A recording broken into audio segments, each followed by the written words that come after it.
या कुन्देन्दुतुषारहारधवला या शुभ्रवस्त्रावृता या वीणावरदण्डमण्डितकरा या श्वेतपद्मासना या ब्रह्माच्युतशङ्करप्रभृतिभिर्देवैः सदा वन्दिता सा मां पातु સરસ્વતી ભગવતી નિઃશેષજાડ્યાપઃ. નમો નમઃ. તમારા બધાનું સ્વાગત કરું છું આધ્યાત્મિક મહાશક્તિમાં. આજે એક ઉત્તમ દિવસ જેમાં 3 પ્રકારની શક્તિઓનો સમન્વય જોવા મળે છે, એટલે કે દ્વાદશી. ન તિથિ દ્વાદશી સમા. બારસ જેવી કોઈ તિથિ નથી હોતી, કેમ કે એકાદશીના ઉપવાસ પછી, જપ પછી, તપ પછી, વ્રત પછી, વિધિ વિધાન પછી, યજ્ઞ યાગ પછી, ઉપાસના પછી આપણી પાસે જે દાન કરવાનો શ્રેષ્ઠ દિવસ મળે છે અથવા આપણા તપનું પારણ કરવાનો જે શ્રેષ્ઠ દિવસ મળે છે એનું નામ છે દ્વાદશી. અને એમાં પણ આજે વાઘ બારસ. હા, આપણે વાઘ બારસને તો તળપદી ભાષાના અનુબંધે આપણે એને ઓળખવા લાગ્યા છીએ, પણ સાચા અર્થમાં એના નામને જો વિચાર કરીએ તો એ વાક બારસ છે, વસુ બારસ છે, ગૌવત્સ દ્વાદશી છે. અને એટલા માટે આપણે આજના દિવસને વાક બારસ તરીકે ઓળખવી જોઈએ. વાક બારસ. વાક એટલે શબ્દ, રવ, અવાજ, ધ્વનિ. બ્રહ્મ એ ધ્વનિનો અર્થ છે અને બ્રહ્મ એ ધ્વનિનો પર્યાય છે. એટલા માટે આપણે ત્યાં આવું સ્પષ્ટતાથી કહેવામાં આવે છે કે શબ્દ બ્રહ્મ છે અને બ્રહ્મ ક્યારેય નાશ પામતો નથી. એટલા માટે વિચારીને શબ્દ વાપરવો જોઈએ. આપણા તરફથી કોઈ પણ પ્રકારે ખોટું બોલાય છે, ભલે એ થોડી ઘણી લાલચ માટે હોય, કોઈ ભય કારણના અનુસંધાને હોય, કોઈ પણ કારણસર આપણે આપણી જાતને બચાવવા માંગતા હોઈએ અથવા આપણને આદત હોય, ખરાબ શબ્દો આપણે વાપરીએ છીએ, એ વૈખરી વાણી છે. અને વૈખરી વાણી હંમેશા ખોટું બોલાવે છે. એટલે શબ્દને વિચારીને એટલા માટે આપણે સાધનમાં લઈએ છીએ કેમ કે આપણે પરાવાણીને વારે વારે બોલતી કરવી જોઈએ. અને ત્યાં સુધી પહોંચવા માટે જે સહાયક શક્તિ છે એ છે આ બંને શ્લોક. અને એના થકી તમે માં સરસ્વતીની આરાધના કરશો તો ચોક્કસ તમને આનો લાભ મળે છે અને મળે જ છે. ત્રીજો, જે ત્રિવેણી સંગમની આપણે વાત કરીએ, એમાં જે ત્રીજો ભાગ છે એનું નામ છે વસુ બારસ.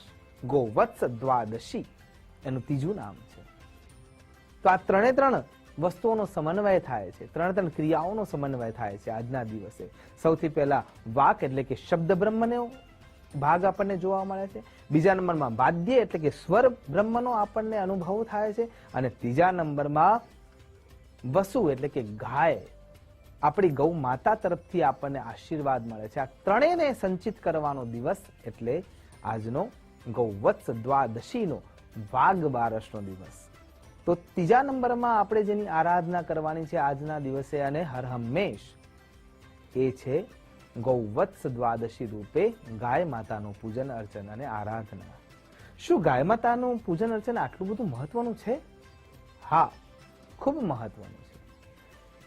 શાસ્ત્રો અને પ્રયોગોના અંતે આપણે એ નિષ્કર્ષ સુધી તો પહોંચ્યા જ છીએ કે આ પૃથ્વી પર એકમાત્ર એવું પશુ છે જે લાગણીઓને સમજી શકે છે, જે વિચારોને સમજી શકે છે અને એનું નિરાકરણ એના સ્પર્શ માત્રથી પણ મળી શકે છે. જેમ કે જેટલા પણ ગૌપાલક વ્યક્તિઓ છે એ પણ મોબાઈલનો ઉપયોગ કરતા હશે, વારે વારે એ મોબાઈલનો ઉપયોગ કરે છે, છતાં પણ જીવનના છેલ્લા શ્વાસ સુધી જો એમને કપિલા ગાયનું સેવન કર્યું છે તો એમની આંખો પર ચશ્મા જોવા મળતા નથી. કારણ શું છે? એકમાત્ર કારણ સમજવા જઈએ તો આપણા શરીરમાં 110 પ્રકારના ચક્રો રહેલા છે અને દરેક ચક્રોના ગ્લેન્ડ્સ આપણા હાથ સાથે જોડાયેલા છે. તો ગાય માતાનો સ્પર્શ કરવાથી 2 ચક્ર હંમેશા બંધ રહે છે, જેનું નામ છે સ્પ્લિટ ચક્ર, કેમ કે એ મૃત્યુના અંતિમ સમય ભાગમાં એક્ટિવ થતા હોય છે. એના સિવાયના આપણે માળા 108 મણકાની એટલા માટે જ છે કે એક મંત્રના અંતે એક ચક્રને આપણે ખોરાક આપી શકીએ. અને એટલા માટે જ્યારે આપણે ગાયને સ્પર્શ કરીએ છીએ તો ગાયના જે રોમકૂપ છે એમાં ઋષિઓનો વાસ રહેલો છે, ઋષિ મુનિનો વાસ રહ્યો છે, દેવત્વ ધારણ કરવા વાળા સજ્જન પુરુષોનો વાસ રહ્યો છે. અને એ જ્યારે ગાયના શરીર ઉપર આપણા હાથનો સ્પર્શ થાય છે ત્યારે આપણા હાથના જે ગ્લેન્ડ્સ છે એ ગ્લેન્ડ્સ અને ગાયના શરીરના જે ગ્લેન્ડ્સ છે એકબીજાને સ્પર્શ કરે છે અને ઉર્જા એવી રીતે ખેંચાય છે ને વારે વારે આ ક્રિયા થવાથી આંખો ઉપર એવી અસર થાય છે કે ચશ્મા આવતા નથી. આપણે ડોક્ટરના ત્યાં જઈએ ત્યારે ડોક્ટર આપણને એવું સ્પષ્ટતાથી કહે છે કે ચશ્મા આવવાની તૈયારી છે અથવા ચશ્માને રોકવા છે તો તમારે ખુલ્લા પગે લીલી ઘાસ ઉપર ચાલવાનું છે. તો લીલી ઘાસ ઉપર ચાલવાથી આપણા જમીન તત્વની શુદ્ધિ થાય છે અને એ જમીન તત્વની શુદ્ધિ થાય છે, ખોરાક મળે છે, ઉર્જાવાન થાય છે. એના કારણે તેને આંખો ઉપર હોવા છતાં એને ખોરાક મળી રહે છે, ઉર્જા મળી રહે છે. એવી જ ઉર્જા આપણને ગાયના શરીરે સ્પર્શ કરીએ તો એ ઉર્જા ટ્રાન્સફર થાય છે આપણા શરીરમાં અને એટલા માટે જેટલા પણ ગૌપાલકો છે જે કપિલા ગાયને સાચવીને એને સેવા કરે છે એમને આંખો પર ખાલી અડવા માત્રથી ચશ્મા જીવન પર્યંત આવતા નથી. અને એટલા માટે આપણા શાસ્ત્રોમાં, ધર્મોમાં, વેદોમાં, પુરાણોમાં, ઉપનિષદોમાં તમામ જગ્યાએ ગૌ માતાનું વંદન સ્પષ્ટતાથી, અર્ચન સ્પષ્ટતાથી, પૂજા સ્પષ્ટતાથી બતાવવામાં આવી છે. આ દિવસે 3 પ્રકારની ગાયનું દાન કરવાનો વિધિ વિધાન બતાવવામાં આવ્યો છે. પણ જો આપણે ગાયનું દાન ના કરી શકતા હોઈએ તો ગાયને દાન કરવાનો સંકલ્પ કરવો જોઈએ.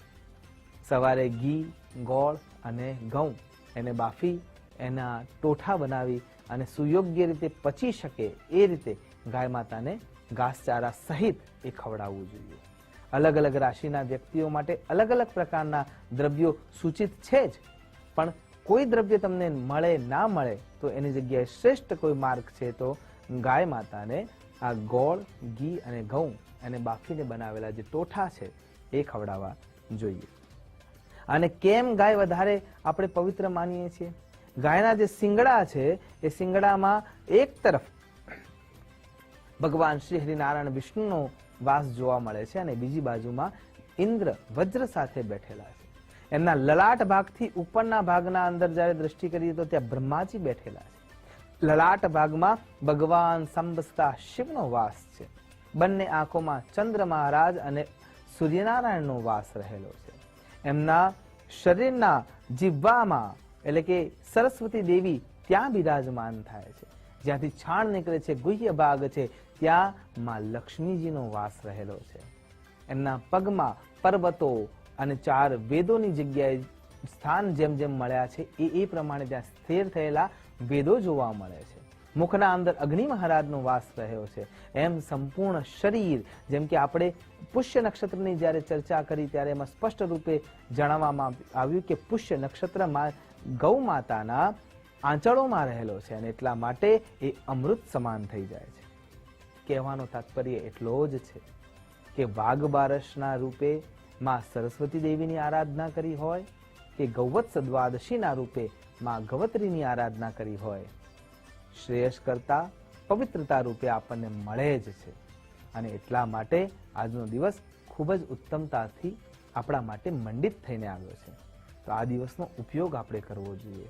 આશા કરું છું માં ભગવતી પરાંબા રાજરાજેશ્વરી સાધનભૂતા ઈશ્વરા માં સરસ્વતી દેવીની આપણા ઉપર ખૂબ કૃપા થાય અને સાથે ગૌવત્સતાના સ્પર્શથી અથવા ગૌવંશની સાચવણીથી આપણે સૌ પુષ્ટતાને પ્રાપ્ત કરી શકીએ, પવિત્રતાને પ્રાપ્ત કરી શકીએ એ જ અભ્યર્થના સાથે નમસ્કાર. અસ્તુ સદા શિવોહમ. નમો નમઃ.